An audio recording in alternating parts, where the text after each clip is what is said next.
E o programa de hoje começa com um assunto que é bem frequente. Eu tenho certeza que você que está acompanhando o programa conhece alguém que sofre com gagueira, ou pode ser alguém da sua família, ou algum amigo. E a gente vai entender um pouco sobre gagueira numa entrevista com a fonoaudióloga Amanda Guimarães. Bom dia, Amanda. Bom Bem-vinda. dia, obrigada. Então, Amanda, o que é a gagueira?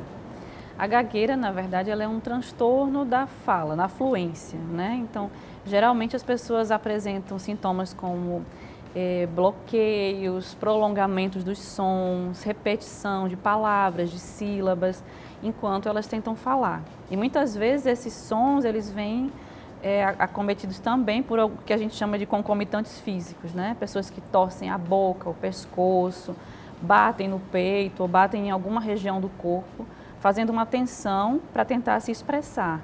Então, essas são as características principais da gagueira. Tem uma causa? Existem causas biológicas, né, que podem ser as causas genéticas, né, causas orgânicas. Então, famílias de pessoas que já tiveram gagueira, pode acontecer sim de haver outros filhos, outros, né, parentes que tenham também gagueira.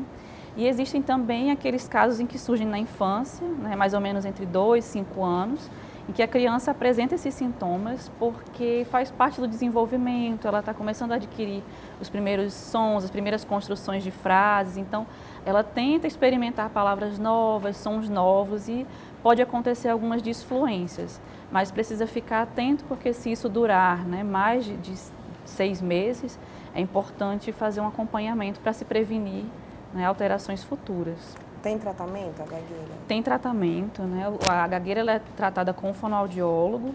Em alguns casos é necessário também um acompanhamento com o psicólogo, quando o paciente tem queixas, né, relacionadas às questões emocionais, né? Então a gente faz esse acompanhamento em parceria e com o tratamento a tendência é que melhore bastante. Como é que é o tratamento?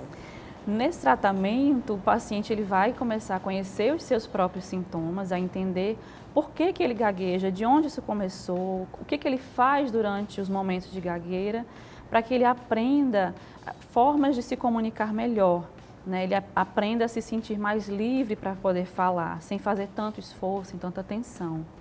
Amanda, agora eu acredito que esse tratamento, quando começa logo na infância, se o pai detecta esse problema no filho logo na infância, é mais fácil reverter a gagueira? Sim, com certeza. A chance de melhorar, né, na infância é muito maior do que o indivíduo que procura um tratamento, por exemplo, já na fase adulta.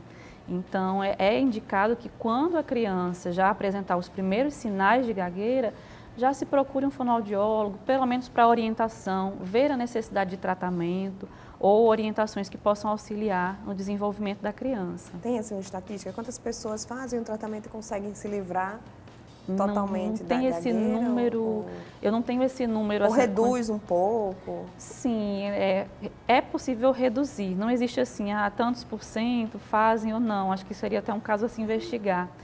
Mas a chance de melhora é grande quando o paciente é comprometido com o tratamento, quando o diagnóstico é dado de forma correta, né, que se investiga a causa realmente daquele problema e o tratamento é adequado e individualizado àquela pessoa que gagueja.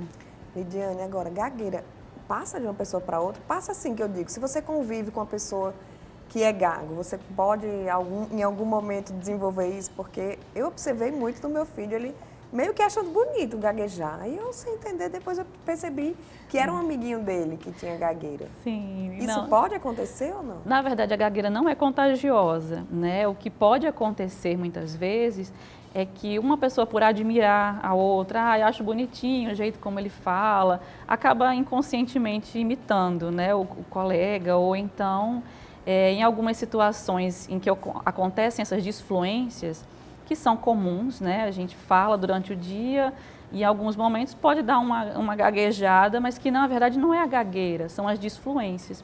E aí, pelo convívio com outras pessoas que gaguejam, a gente acaba prestando mais atenção nessas disfluências do que quando a gente comete elas de maneira, né, assim, corriqueiras, né, no dia a dia. É muito comum assim, tem uma pessoa que sofre com gagueira, dela ser motivo de piada, até mesmo na própria família. Isso termina prejudicando ainda mais? Bastante. Eu tenho muitos relatos de pacientes, de pessoas que conviveram com outras pessoas que gaguejam, que muitos deles já pensaram em suicídio ou já até tentaram e alguns até já cometeram suicídio, porque é uma pressão muito forte da sociedade, né? Então imagina, cada vez que você abre a boca para se comunicar com uma pessoa, tem alguém rindo, debochando, fazendo piada, e às vezes a pessoa quer falar uma coisa séria, quer ser compreendido, muitas vezes ele não consegue controlar aquele momento da gagueira, então ele se sente frustrado, se sente angustiado. Existe um outro lado da gagueira que ninguém enxerga, que vai além dos bloqueios, prolongamentos e repetições, né? Que é a frustração, é a ansiedade, o medo de falar. Então essas piadas, elas só reforçam esses sinais negativos, né, do indivíduo. Nesses casos aí, então, essa associação da fono com a psicologia se torna essencial, Isso. né? Que é o que vocês oferecem lá na Pensare. Exatamente. Nós temos tratamento tanto da parte da fonoaudiologia, como também com os psicólogos que atuam nessas questões, né, do indivíduo. Amanda, se você pudesse resumir aí 5 dicas para quem sofre com a gagueira, seja para a pessoa mesmo ou para algum familiar que tem um filho, né? Para alguma mãe, algum pai que tem um filho com gagueira, diz aí, 5 dicas para lidar com essas pessoas e como reverter. Certo. Primeiro de tudo, não precisa ter medo de falar, né? É importante entender que se alguém ri, faz piadas, algum deboche, o problema está na pessoa que está fazendo esse bullying, né? Não no indivíduo que gagueja. Então, não tenha medo de se expressar. A segunda dica é procure um profissional capacitado, que estude, atualizado, que tenha competência para fazer esse diagnóstico e te auxiliar.